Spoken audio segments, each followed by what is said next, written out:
Good morning. My name is Jessica Adams. It is Wednesday, February 7th, 2024, and I am interviewing Sharon Zwick. How are you today, Sharon? I'm fine, thank you. Wonderful. So today we'll be focusing on your great-grandparents. Yes.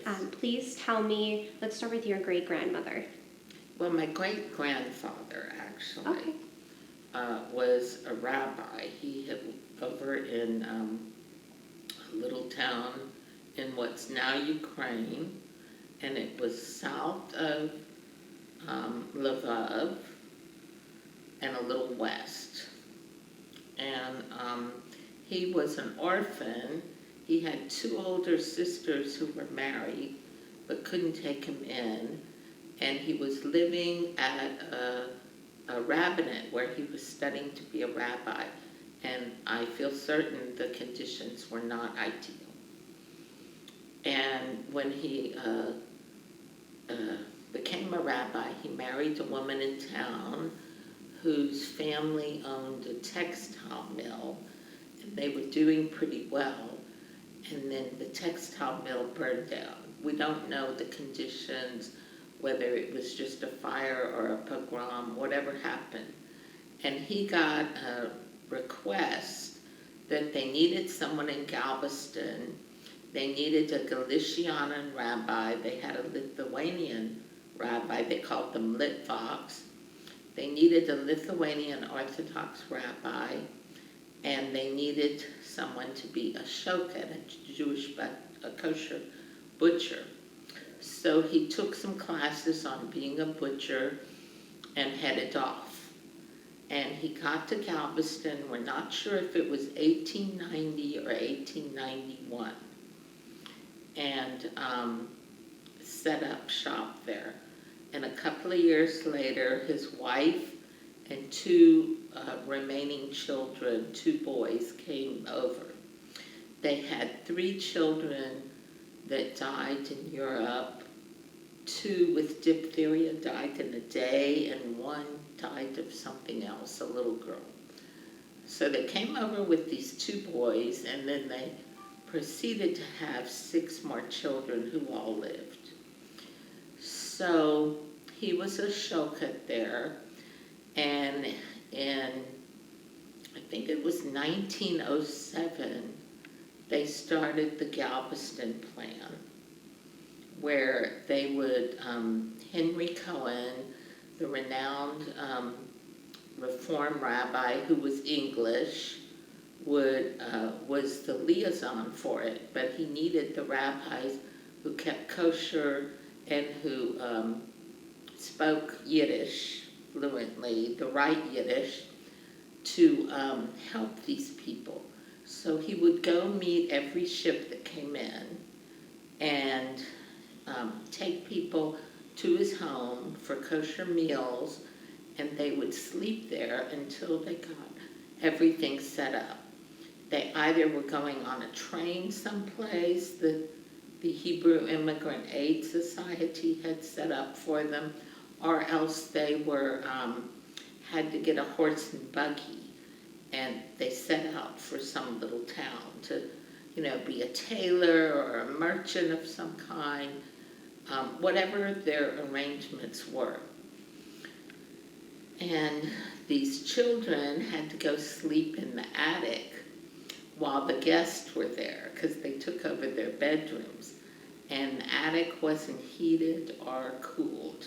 Well, nothing was cooled at that time. And in Galveston, it's very humid and hot, and the attic could be very hot. But so they had a floored-out attic. In 1900, when they had the Great Galveston Hurricane, the family was on the 2nd floor, and then they had to drill holes in the wooden floors so that when the water came up to the 2nd level, it wouldn't pull the house off its foundation. You had to drill holes in the 1st floor too. And they drilled it in the 2nd floor and went up to the attic. And during the eye of the storm, they had a family across the street that they were friends with who didn't have the floored out attic, So my grandfather swam across to get the family and brought them back. So there were two large families in the attic. And I asked my grandmother what she remembered of it. Well, she was born in 1894, so she was only 6 at the time. And she said that she didn't want to tell me anything horrible. She said they saw a lot of debris, and there were 2 dogs separately that they pulled in, and the dogs stayed with all these people. And I just had this vision of pulling a wet dog in and having it shake itself off in this crowded place. Maybe it felt good. Maybe so.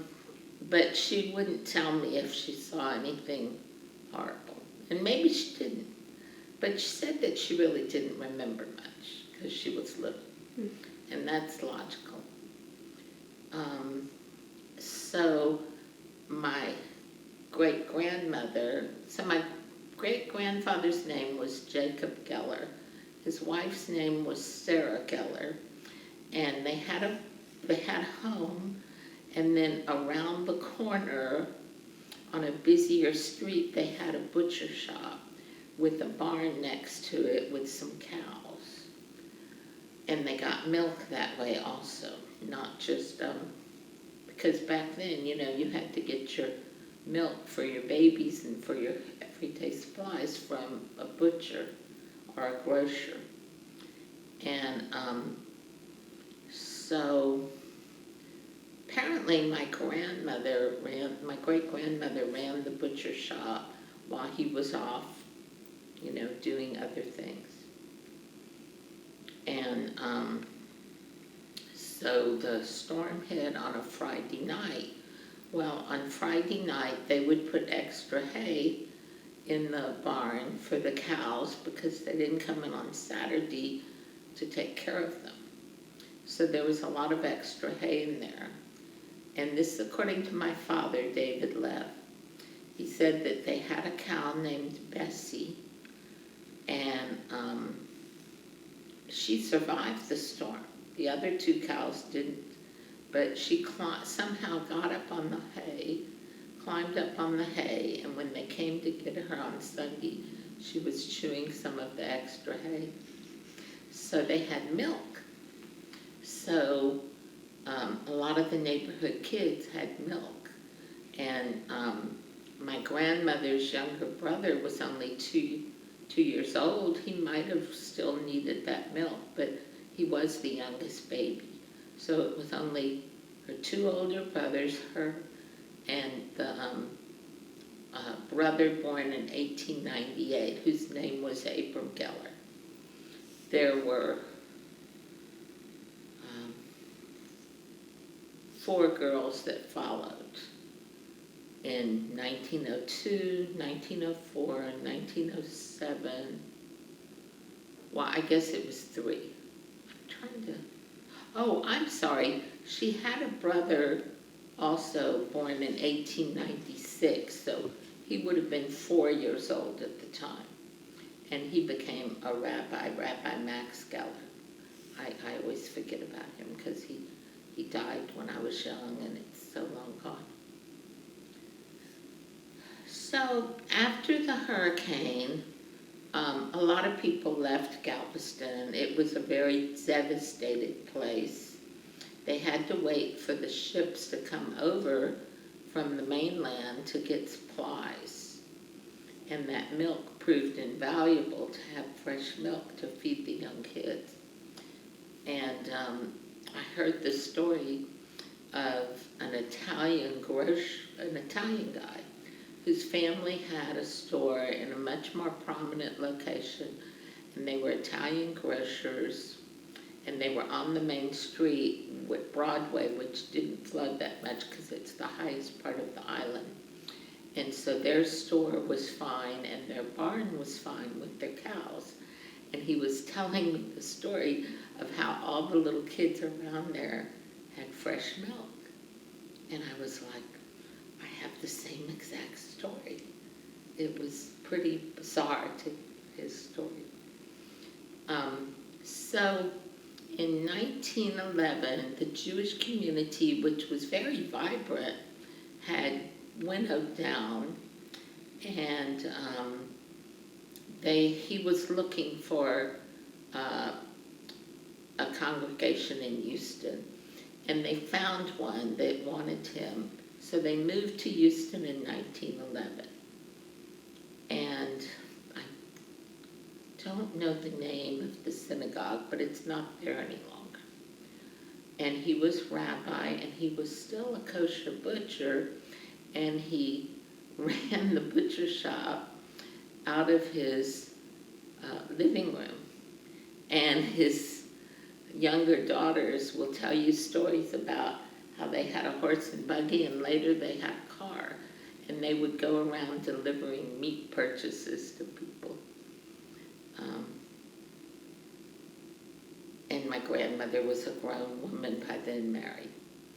So my grandmother finished high school, and she married a cousin.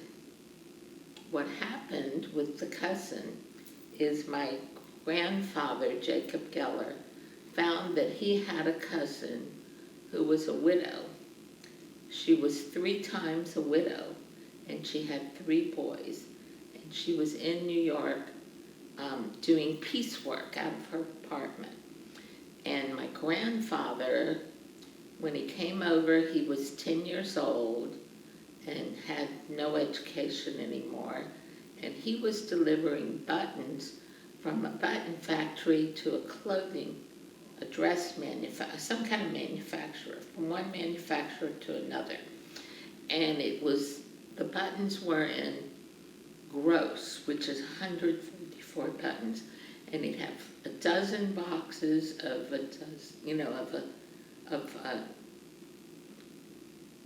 12 gross, boxes, a little kid carrying them back and forth in this busy Lower East Side.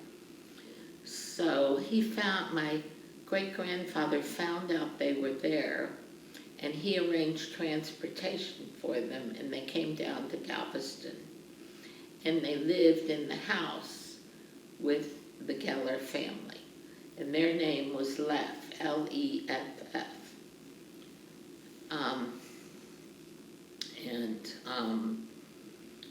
She first would come to the United States, spend about a year here, then go back and bring the boys back one by one. Well, my grandfather came over with another family from the same place, and it was 1906. He was born in 1896, and that was a year after those really bad pogroms in Europe. So I think a lot of people, even if the pogrom didn't hit their village, they saw the writing on the wall, and there was a huge migration from 1905 to 1910.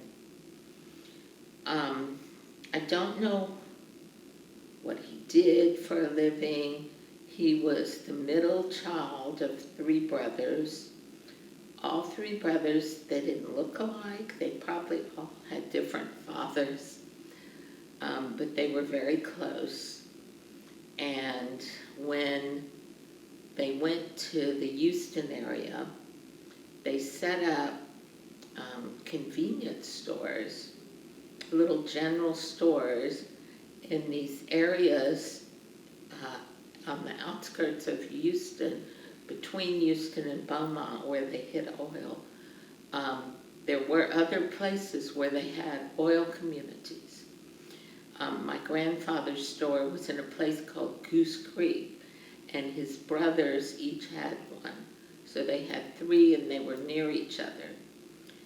And it was like a store, and the men would come in on Friday and cash their paycheck and give my grandfather part of the money, and then said, give this to my wife to buy stuff, and they take the rest and get drunk the whole weekend. That's what my grandfather told me.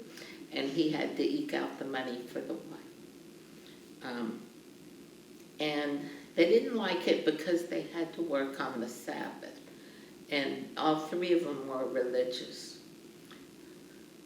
So they heard about this new idea called wholesaling, and they liked it because you would only be open on weekdays, and it was, whereas retail, you always had to be open on the Sabbath.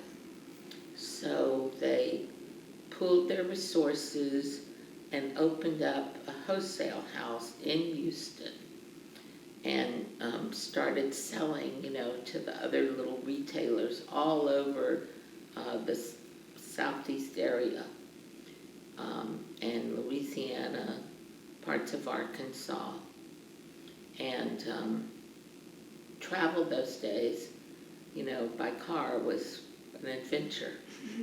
But they were on the road a lot. My grandfather was on the road a lot. And they got their business together. And my grandmother, so my great-grandfather died in 1930, but his son came along, and he was the first ordained rabbi born in Texas, Max Geller. And they were trying to set up a synagogue for him. So they set up Beth Jacob, which was named after my great-grandfather, and it was his pulpit. It was a small Orthodox synagogue, and a lot of the families that had been in Galveston that came to Houston were members. Eventually, they drifted off and became conservative Jews and went to the large conservative synagogues like Beth Sharon, that now is the largest conservative synagogue in the United States. But, at first they were all Orthodox. So, and my grandmother set up the sisterhood there. And my family was also very Zionist, and were early supporters of the Haganah. And my grandfather gave money for them to buy weapons. And my grandmother set up the original Hadassah group in Houston, which now has 4,000 members and is very active and has like 10 different groups. It's very active there compared to Dallas. And they have one chapter called the Annie Geller Leff Hadassah group. Annie Leff, they call it, but it's Annie Geller Leff, actually, after her. So she was a real mover and shaker. Not a very good cook, which is unusual but she wasn't a Jewish grandmother that stayed home. She was out.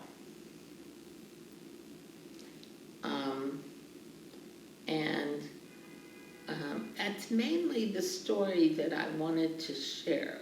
That's great. Is about them. Mm-hmm. So. If you feel comfortable sharing, we don't need to continue the interview, but I would be curious to know your involvement in the Jewish community in Houston and when you came to Dallas.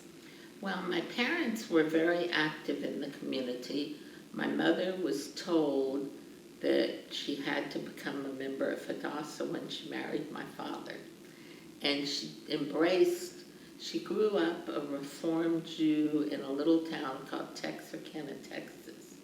And her parents were very observant, but very Reformed.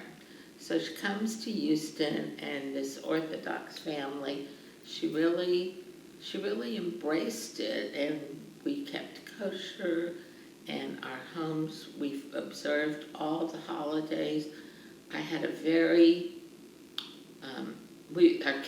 us kids were given a very good foundation in an ethical, observant life. And I think it's very important for children to have that. So she became very active in Hadassah. She became regional president, which my grandmother was too, which covers the whole state. And you travel a lot. And I was a senior in high school, so she was traveling a lot because I got her car when she was traveling. So I remember it very well. And and when you're a regional president, you go to the national board meetings several times a year in New York. And they had a convention in Washington, D.C., and the regional board members went early, and they had an audience with Nancy Reagan, and my mother has a picture of Nancy Reagan and her shaking hands, which was always in our family room on the wall. Very important to her. She didn't really like Nancy Reagan, but she still was the president's wife at that time. And unfortunately, she got a bad form of cancer at a young age and passed away at 68. So we don't know what else she would have done with her life. My father was very busy running the business that his father and uncle had left. He and his first cousin ran the business, expanded it, and it was the second largest wholesaler in the state. There was one wholesaler who was larger in Dallas, and unfortunately I don't know the name of that company, but it probably covered North Texas, whereas they covered South Texas and part of West Texas, Louisiana, because it was closer to Houston, and Arkansas. I don't think they did Oklahoma either, so the one in Dallas probably did Oklahoma. And he was very active in the Betty Sherman. Beth Jacob kind of died off, and we joined Betty Sherman, this big conservative synagogue. My mother had a lot of Hadass friends there, and she thought the Hebrew school was better there, so we switched. And he was in the choir at Betty Sherman for about 45 years. And he was there at the very end with a walker in front of him. And he loved that. He was a very active Mason and was president of the group, which was almost all Jewish. They had one Masonic lodge that was heavily Jewish. He was asked to be part of their regional leadership and travel and do all these things, but my mother had just gotten sick, so he couldn't do that. So they were very active people. And he lived to be 92 when she died at 68. He dated a lot, but he never remarried.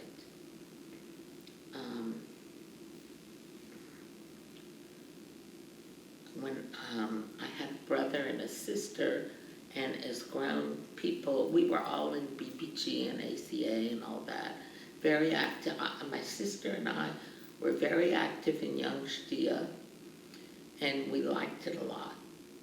My sister went on year course, and in year course, you spend 3 months at Hebrew University in an old pond, 3 months on a kibbutz, and then 3 months on a moshav. And on the moshav, the family she was with had a single boy who was older than her, and they ended up getting married. So at 19, she moved to Israel and has lived there ever since. They've been married 47 years, and she has 3 boys in their 40s, all in their 40s, and they all went in the Army, and 2 of them were paratroopers, which is like being a Navy SEAL or a Ranger here. They were, very healthy farm boys from the Moshav, and one was a medic. He wasn't a real, he was more the most intellectual, artistic one. He wasn't like the other boys doing all that hard physical things. And as a young married woman, I was active in Hadassah, but then, like everybody else in my generation, I started working and had a career and had to let Hadassah house a drop by the wayside because I was very busy. What was your career? Well, first, I was a law librarian. I went to UT as an undergrad and Columbia University for my library degree. I wanted to get away from Texas and try and be in New York City and try something different. So I was accepted at Columbia University. And I had a good time up there. It was very interesting. And met people from all over the world. It was a lot of fun. But I came back and I became a law librarian.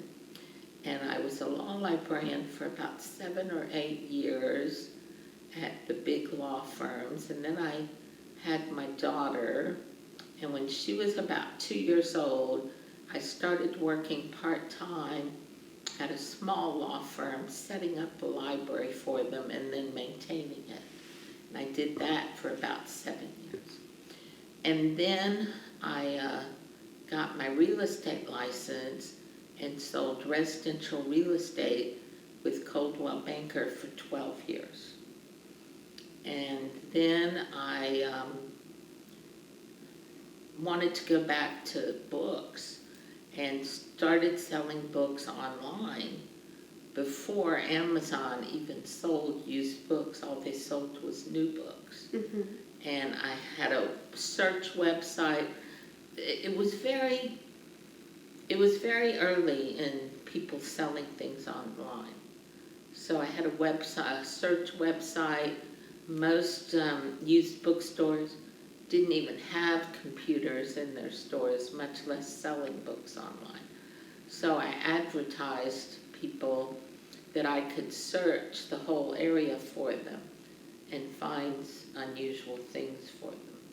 And it was fun, but while I was out searching for these books, I had people ask me, they were growing older and they said, I might be selling my store someday. And I'd be like, I don't want your little store in a strip mall where you have like a third of the store selling romance and a huge Western section. And that didn't appeal to me at all.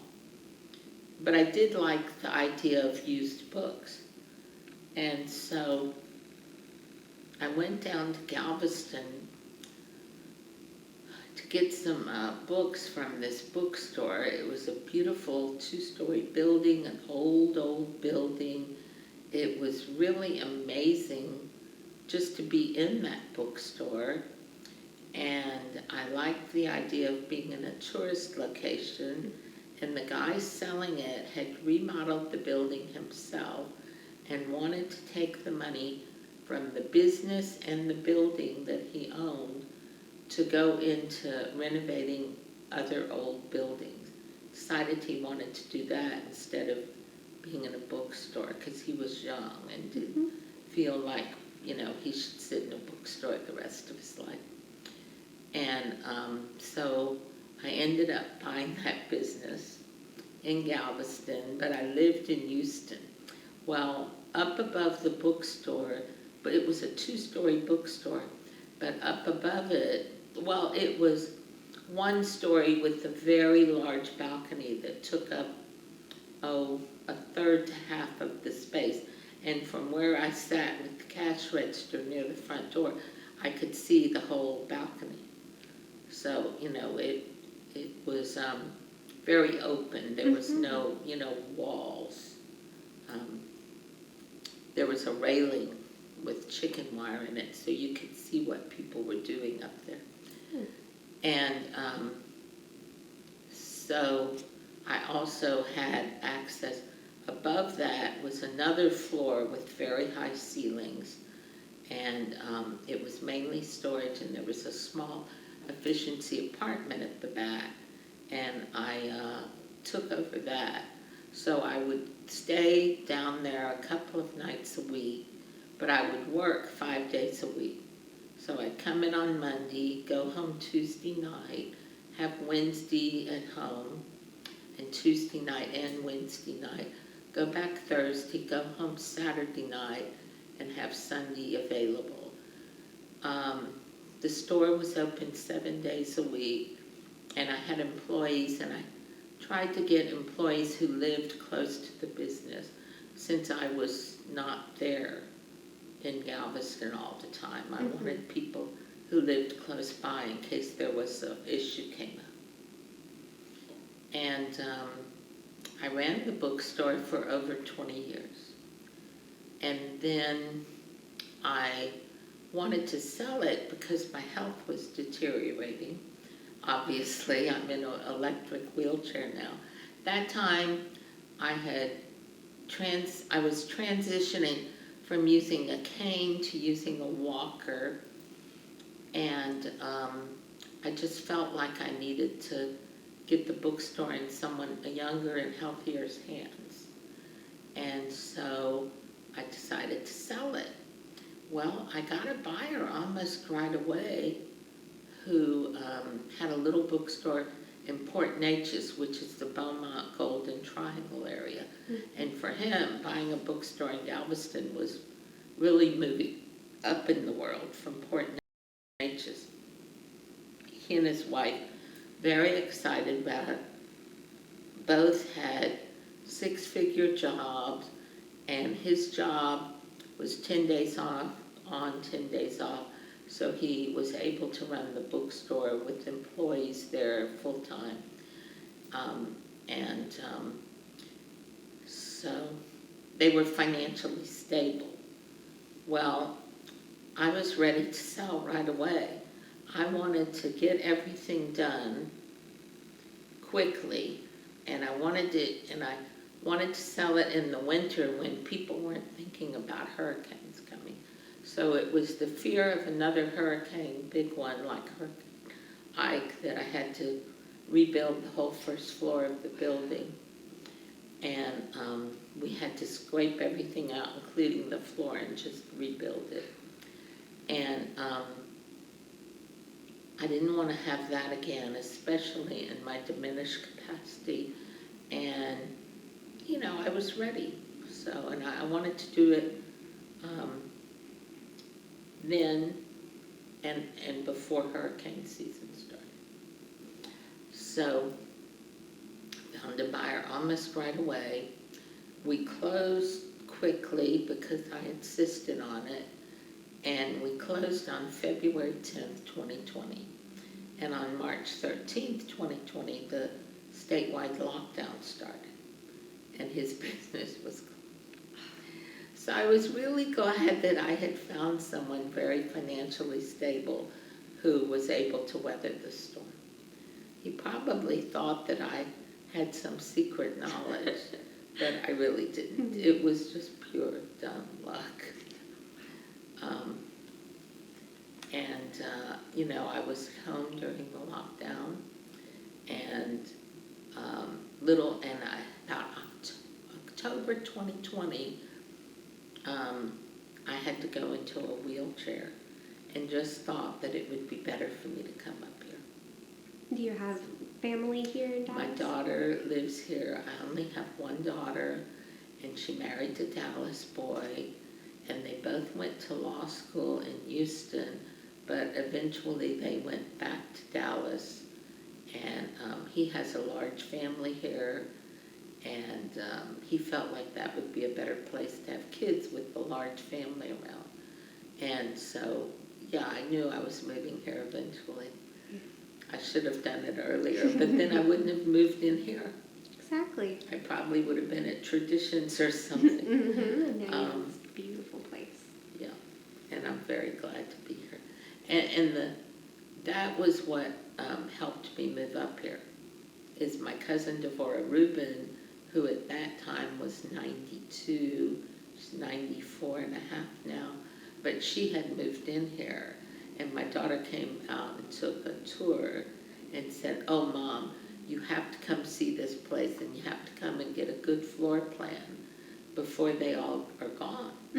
So that's why I moved quickly, and I've been here 2 years now. Oh, that's lovely. Is there anything else you'd like to add to your interview? Well, not that I can think of. There probably are things that, Any advice or any words of wisdom that you would like to extend to future generations? well, I really love living at a Jewish facility. I'm not really that observant, kind of, I guess, feeling like I grew up that way, but it's just not who I am right now. But I still want to live in a place with other Jewish people and Jewish activities. Um, and I always wanted to marry someone Jewish, even just to date Jewish people as much as possible, because, well, I wanted to have a Jewish family and Jewish children, but I also think that marriage is very difficult, and the more you have in common, it makes it that much easier. And I think that religion is a very important part of that. Having grown up in such an observant home where religion really dictates your life from one holiday to the next, and one bar mitzvah, one Jewish wedding, and all of our family events had to be kosher because the younger relatives kept kosher in their homes but ate out. The older relatives, even if they were at a wedding or bar mitzvah, everything had to be kosher. So, yeah, it formed who I am. Thank you so much for sharing, Sharon. Thank you.